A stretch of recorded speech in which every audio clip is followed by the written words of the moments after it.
अऊज़ु बिल्लाहि मिनश शैतानिर रजीम। बिस्मिल्लाहिर रहमानिर रहीम। फ़अम्मल इंसानु इज़ा मब्तलाहु रब्बुहु फ़अक्रमहु व नअमह फ़यक़ूलु रब्बी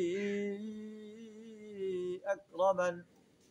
व अम्मा इज़ा मब्तलाहु रब्बुहु वअम्मा इज़ा मब्तलाहु फ़क़दर अलैहि रिज़्क़हु फ़यक़ूलु रब्बी अहानन।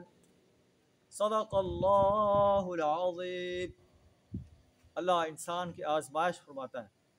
बाज़ का उसे इज़्ज़त देता है, नेमतें देता है कि क्या मेरा शुक्रगुज़ार बंदा बनता है ना, या नाशुक्रा इंसान बनता है। और बाज़ का उसकी रिज़्क़ में कमी करके उसकी आज़माइश करता है, तो ये देखता है कि रिज़्क़ की कमी पर ये सब्र करता है या बेसब्री इख्तियार करता है, अल्लाह की नाशुक्री करता है।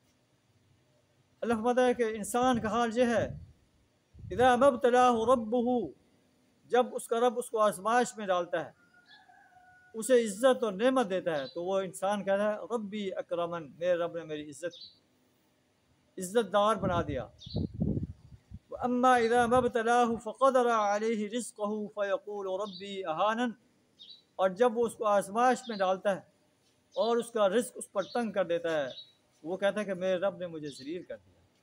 हालांकि रिज़्क़ की तंगी और रिज़्क़ की फ़राखी अल्लाह के हुज़ूर कोई मेयार नहीं है। मेयार जो है ईमान और अमल सालेह। अल्लाह से दुआ हमें रिज़्क़ की फ़राखी पर अपना शुक्र अदा करने और रिज़्क़ की तंगी पर सब्र करने की तौफ़ीक अता फरमाए।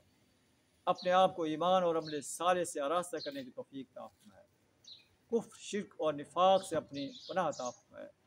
व आखिरु दावाना अल्हम्दुलिल्लाहि रब्बिल आलमीन।